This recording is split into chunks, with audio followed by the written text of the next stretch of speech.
All right, let's get started. So, welcome everybody. Habitat for Humanity is thrilled to be interviewing U.S. Congresswoman Judy Chu for tonight's Women Build a Better World web series. This web series is a part of the Women Build movement. It is our annual movement which brings together women and their allies to build homes in partnership with women in need. Since the movement began, women builders have built 2,700 homes. So thank you for all choosing to be a part of this movement. We know our supporters are people of action, and tonight, after the interview, you'll learn how to make a difference to help heal California and create a better San Gabriel Valley. Stay with us afterwards to carry out the courageous efforts of Representative Chu and Habitat for Humanity International. Tonight's interview will be conducted by Dr. Leah Schuler. Dr. Schuler is the Volunteer Programs Manager at San Gabriel Valley Habitat for Humanity. She oversees the organization's 10,000 volunteer goal, the AmeriCorps program, and Women Build, while assisting the resource development team in raising $1.24 million in donated funds this year. Leah holds a doctorate of education from the University of Southern California and a Master's of Education from the University of Maryland, College Park. Her research focused on strategic planning, effectiveness, and she is a chapter author for the seminal higher education book, Student Engagement in Higher Education. She brings over 20 years of experience working with college students in her volunteer manager role, focusing on designing meaningful experiences for individual and group volunteers. So without further ado, please take it away, Leah. Thank you, Brianna.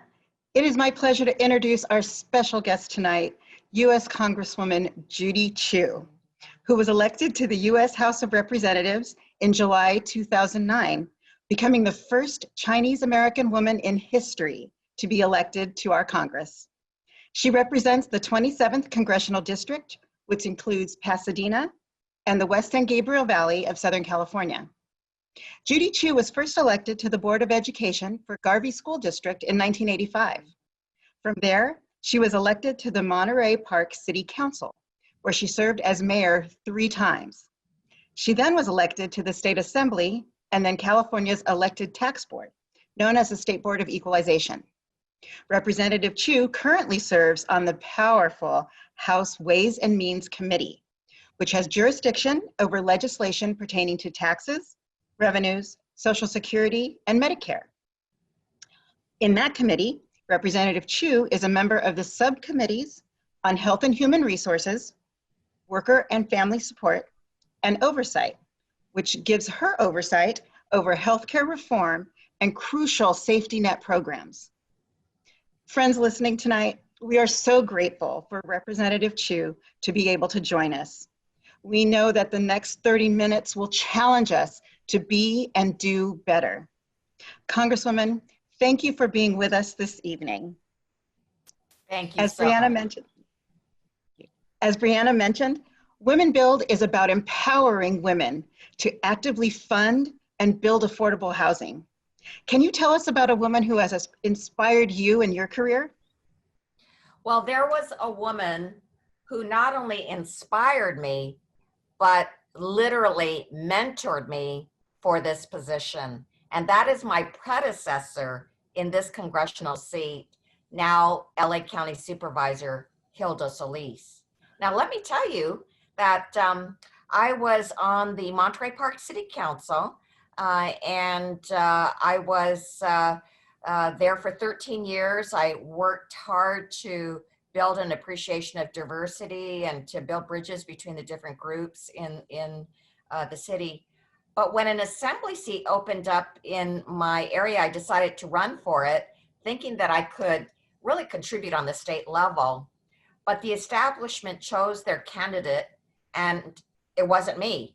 It was the male in the race. And in fact, there was an old boys network that had formed. They had picked their person, and because the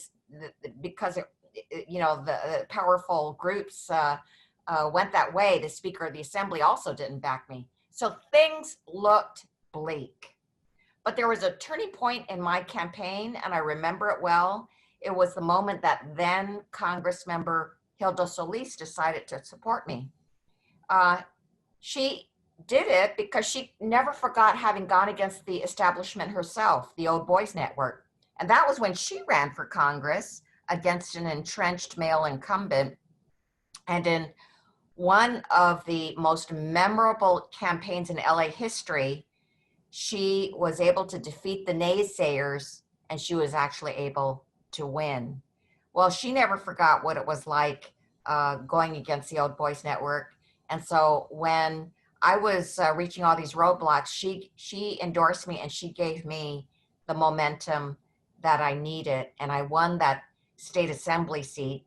And then when the congressional seat opened up, because she was appointed to this incredible position, the only Latina ever to be in our cabinet, in our U.S. cabinet, well, she turned around and endorsed me again. So she is an incredible mentor and a huge role model.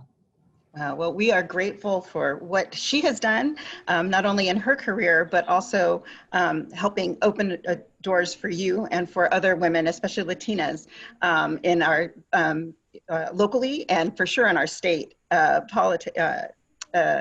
congressional districts.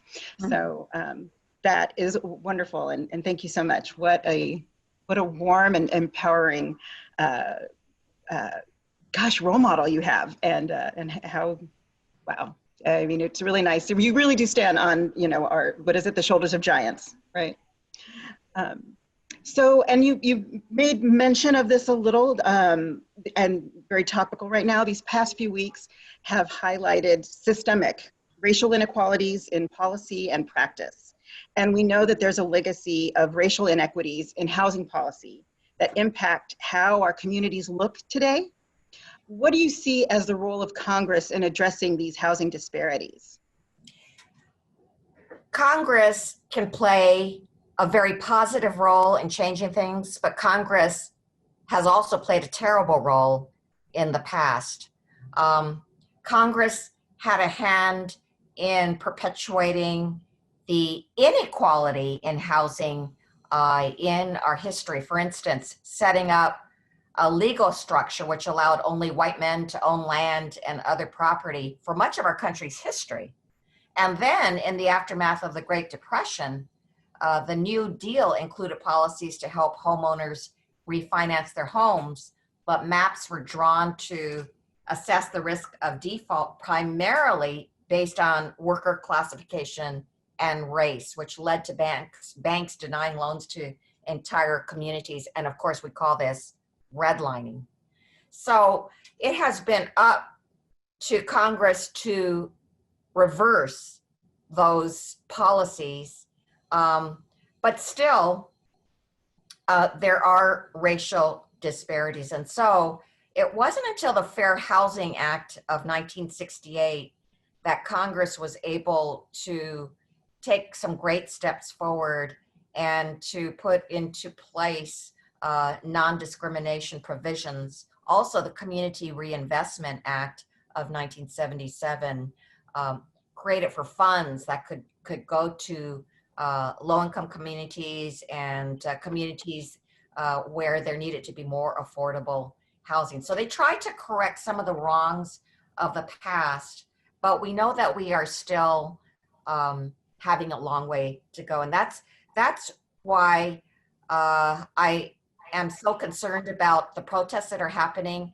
right now, because what they are expressing is an anxiety about the future, an anxiety about the future for young Black people in this country who wonder whether they can get an education, a job, and a house, whether they could be able to afford their rent, whether they could survive this COVID-19. So we have a lot of work to do, especially with COVID-19, because we need to, most of all, make sure that people still have a roof over them, that they can be in shelter.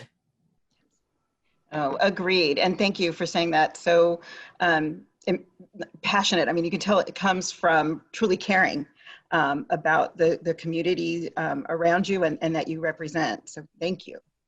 Another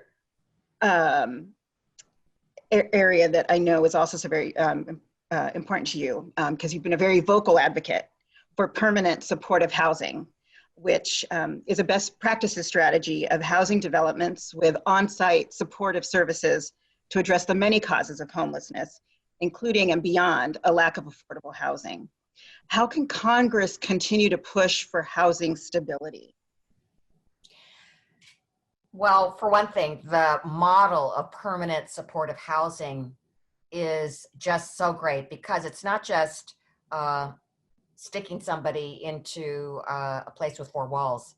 It's making sure that they have the ability to get that job, the ability to get the health care that they need, the ability to get on their own 2 feet in so many different ways. So they have to be connected up to those different resources.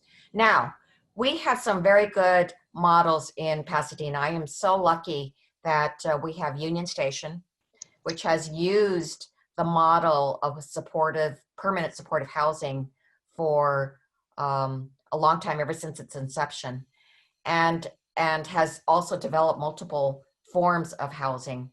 And so you see the results.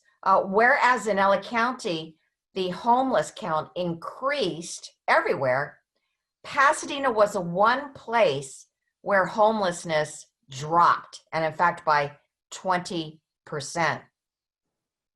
And it is because they adopted this concept.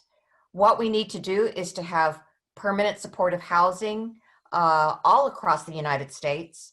And that is why I support Maxine Waters' bill, who's very passionate about housing, her $100 billion affordable housing bill, which would go towards models like this in making sure that we have a comprehensive form of getting people to stop being homeless, to provide them the homes that they need.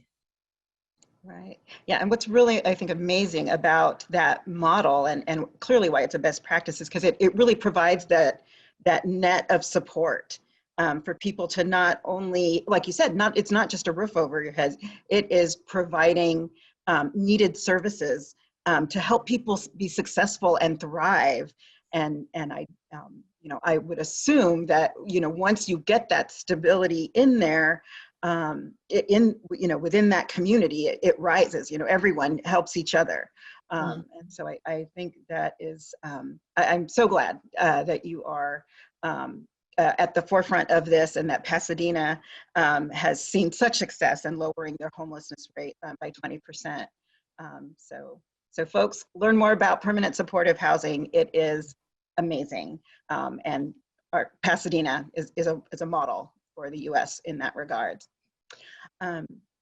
So nonprofits, like you mentioned, Union Station Homeless Services, Habitat for Humanity, we have felt severe financial impacts from the pandemic at a time when, as you said, our communities that we all serve and need our support the most. We are grateful for the Paycheck Protection Program, while it only provides support for a limited time period. What is Congress doing? What can they do to ensure that nonprofits like us can continue to operate and serve? Well, first of all, we need to reform the Paycheck Protection Program.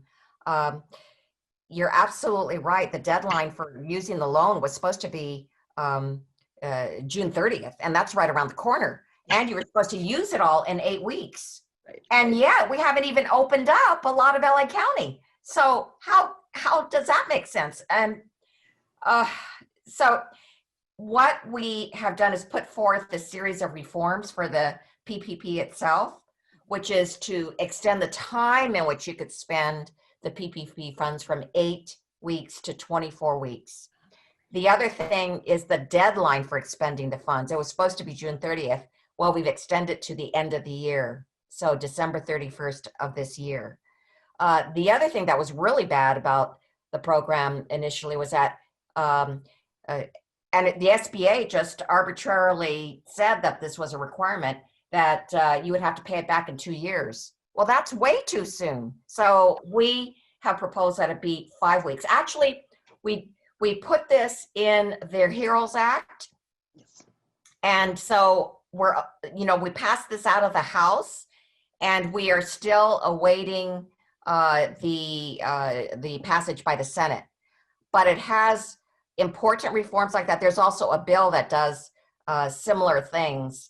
And it's very, very important for us to make sure that that happens. The other thing too is actually there's some nonprofits that are over 500 employees that are very important. Goodwill, I mean, Salvation Army, how about that? So we think that the PPP should be available to all those nonprofits because they do such good work, and it's not like they're making a lot of money off of it, that's for sure. They're basically volunteers who have an income, but they do such good work for our communities. I do want to say also that there are other things for nonprofits outside of PPP. And for instance, in the CARES Act, we included an employee retention tax credit to help both nonprofit employers and other businesses keep their workers on the payroll, so they can get a very good deduction for it. Also, we provided in the CARES Act a temporary $300 above the line tax deduction to incentivize taxpayers to keep their charitable contributions alive so that nonprofits can get the funding that they need. Because, with this 2017 tax bill and the standard deduction, there were fewer people that actually did charitable deductions on the tax forms. So having an above the line deduction makes it easy for them to actually make that charitable deduction. And finally, in the HEROES Act, the House also created a temporary tax credit to help employers meet their fixed costs, such as rent on their leased commercial spaces. So there are a number of things which all combined can truly help our nonprofits. We know we need to keep you alive. Well, thank you. And it's great to hear that, the CARES Act and the HEROES Act, that you're even improving upon those or trying to improve upon those to be much more reasonable and realistic for the extended, I don't think anyone, I know when we first, went into stay at home, we were thinking, oh, a few weeks. And now it's like, oh, how many more months? So yes, I mean, the end of June deadline was needed some work. Need some reality testing there. Yes, certainly. Great. So before the pandemic hit, more than 18 million households were spending half or more of their income on housing costs. And as we know, COVID-19 has served to exacerbate these existing housing challenges. And we are so appreciative of the action that the House has taken to provide immediate housing and financial support to renters and homeowners impacted by the pandemic. Moving forward, what can Congress do? What's in the works to ensure that we're meeting housing needs for the future? Well, first of all, we need to make sure that we continue the low-income housing tax credits to incentivize affordable rental housing developments. And House Democrats are very supportive of making some improvements to this program. And let me say there's very, very good news on this front, because we know that infrastructure is very, very important. And having the low-income tax credit in there and making improvements to it can be a very important part of the infrastructure bill. So we're making progress on this, and guess what? In the week after next, we will have a floor vote. Next week, actually, the committees are marking it up. And then the week after that, we're having a floor vote on an infrastructure bill that will make the low-income housing tax credit even more viable and usable. Wow. And Yes, so that'll be really great. And actually, we are having 5 components to that infrastructure bill. One of those components will be a major push on affordable housing. Oh, wonderful. Yeah, so that it actually is a very, very top priority for us. Also, we need to make sure that the National Housing Trust Fund continues to operate. Of course, this is for rental housing for extremely low income people, and it is made viable with a small financial transaction fee that occurs every time Fannie Mae or Freddie Mac secure a mortgage to sell into the stock market, which is then turned over to HUD to make grants to states to make this housing.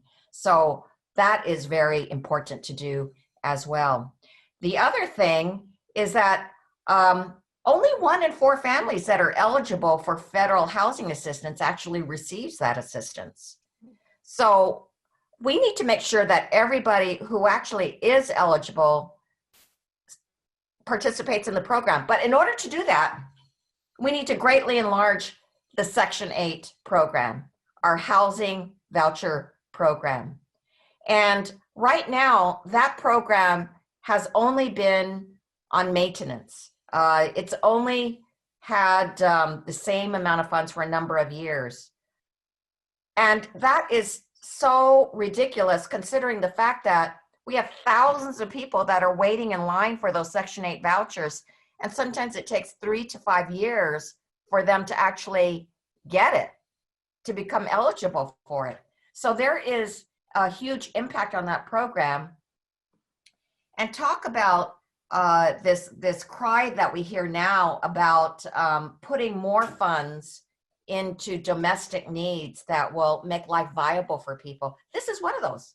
This is one of those that deserve to have more funds for a long time, but especially now, especially with people having so much pressure due to unemployment because of the coronavirus. Right. And so it sounds like there's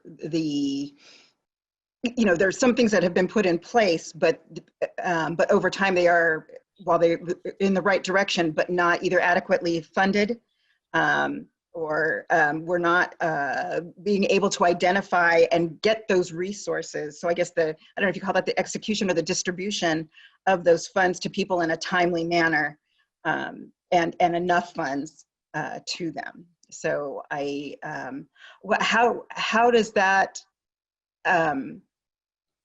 how do we get that to change? Is that, do we call and write and petition, or is that something that how do we get that to change, or is that something that's already in progress? So every year we in Congress go through an appropriations process, and actually our appropriations process is happening in the next week. It's starting in this next week, and this is where the allocations are made in our budget. Now, we, the Democrats, always make housing a priority. And I know that I always submit appropriations requests, which increase programs like our Section 8 housing voucher system. But the question is what makes it through the budget?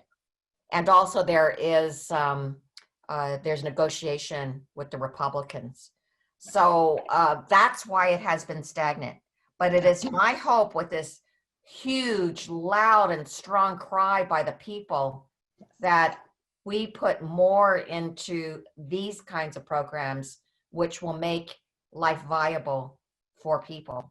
But overall, I would have to say that ultimately what we need to do is to make sure that people have a middle income where they can support themselves, because we have a trend in this country where the rich are getting richer and the poor are getting poorer, and the middle income don't have enough of their income to make ends meet.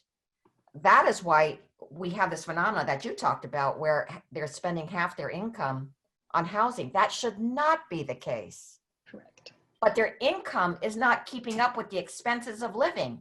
And that's why they have this sense of hopelessness and worry about the future. Right. So And despair, right? Like, I mean, exactly, this is what we're hearing and exactly, seeing.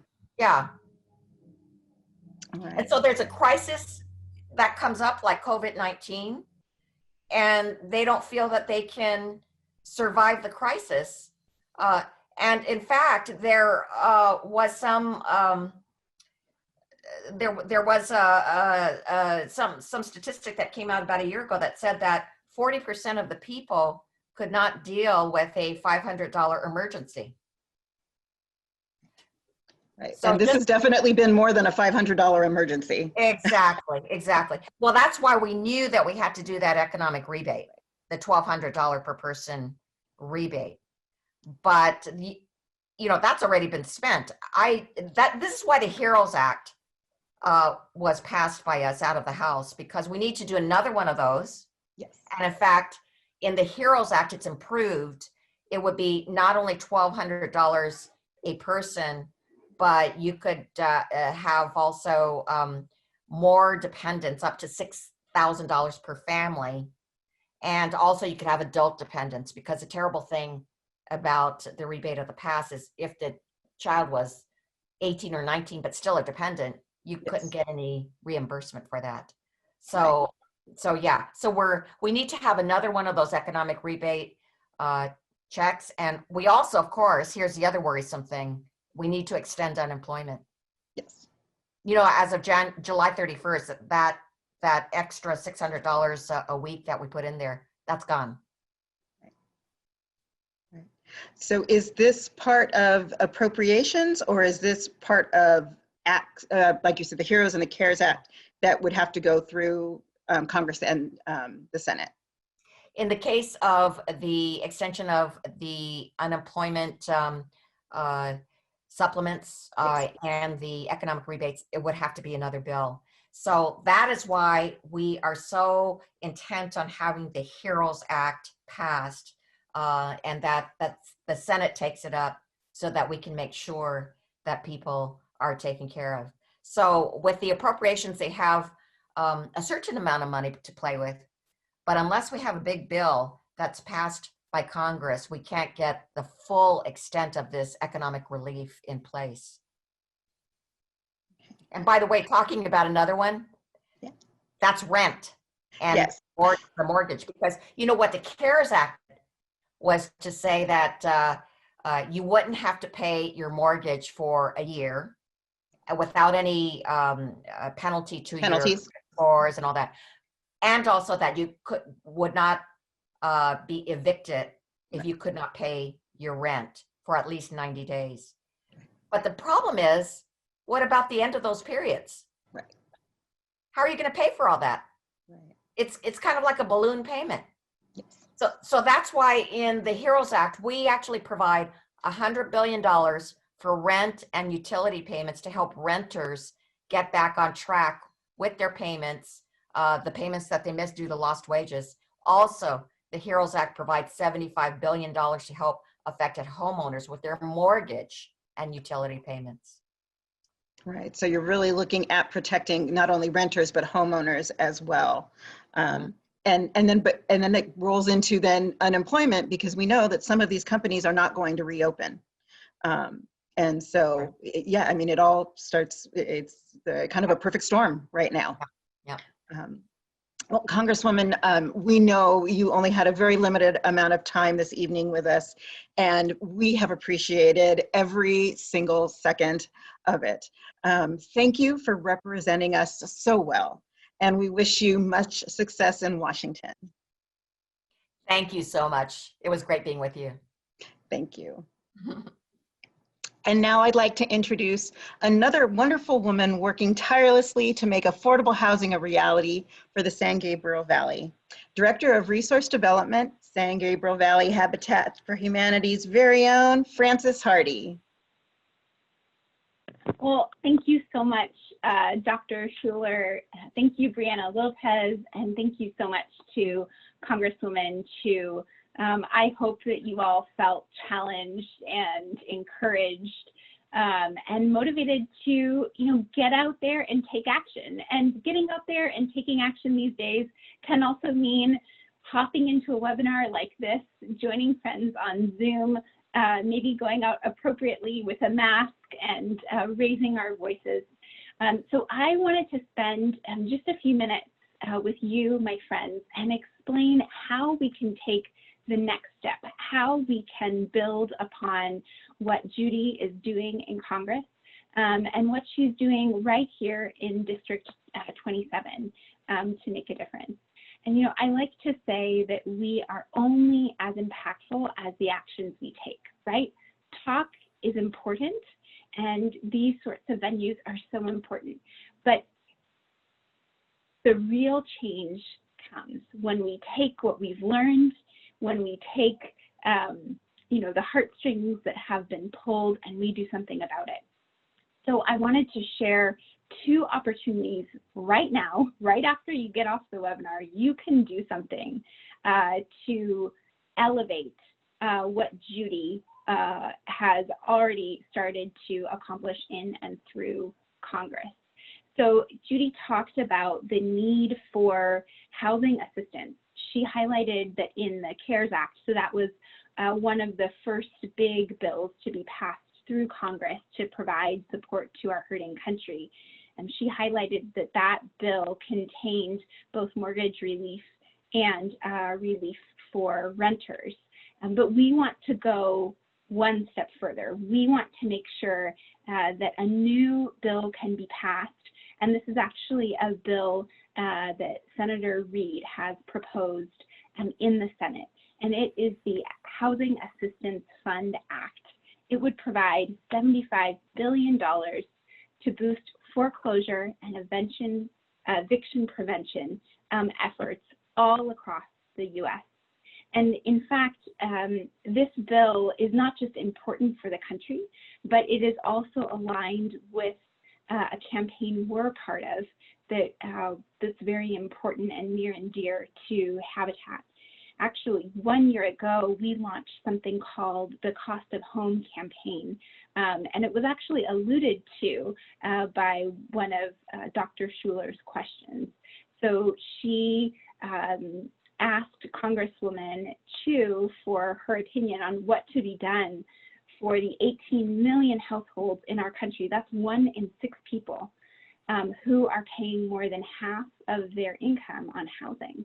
And so passing the Housing Assistance Fund Act can help contribute to the overall Cost of Home campaign, to our efforts to help those 18 million households go from expending half of their income just to keep a roof over their heads down to a much more manageable number.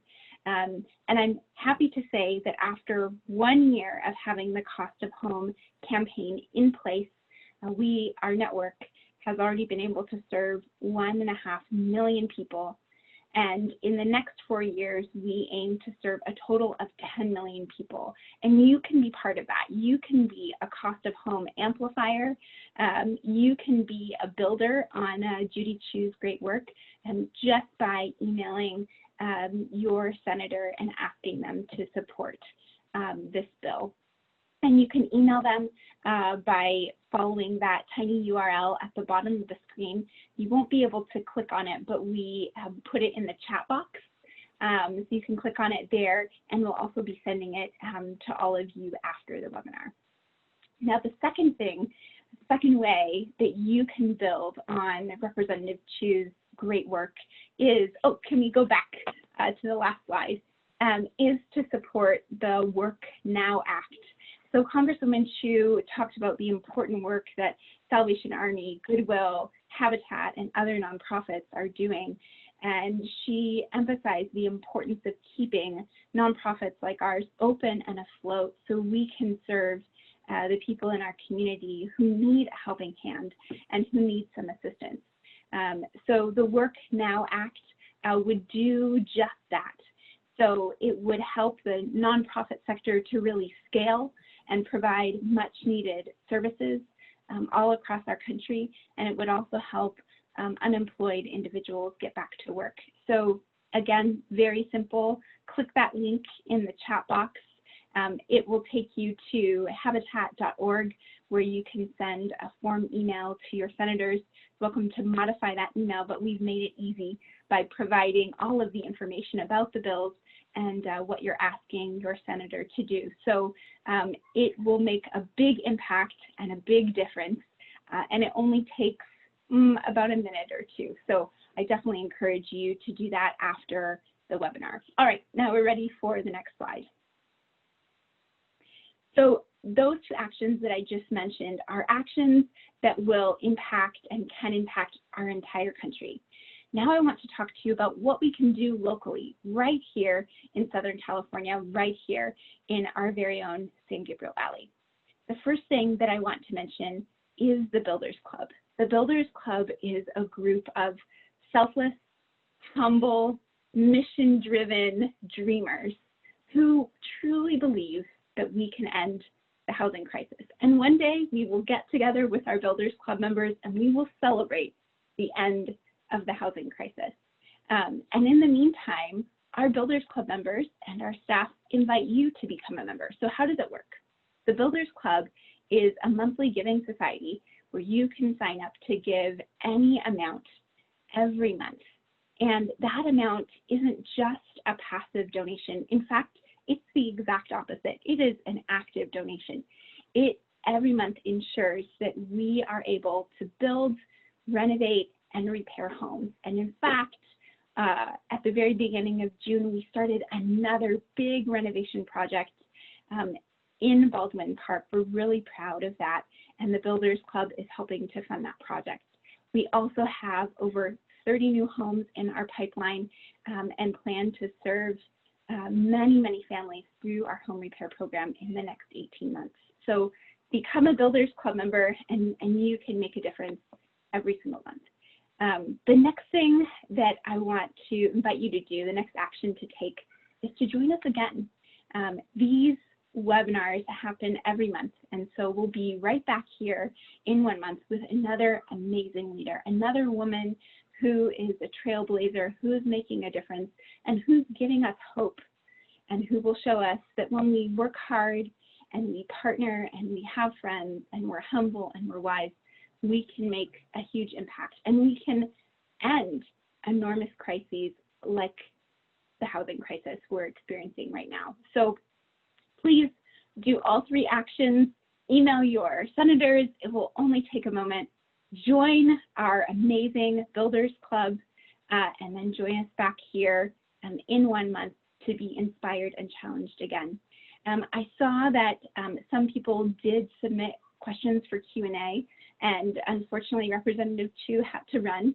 If you do have questions for her, that she wasn't able to answer during the Q&A with Dr. Schuler, we will send those over to her office to make sure that she sees them.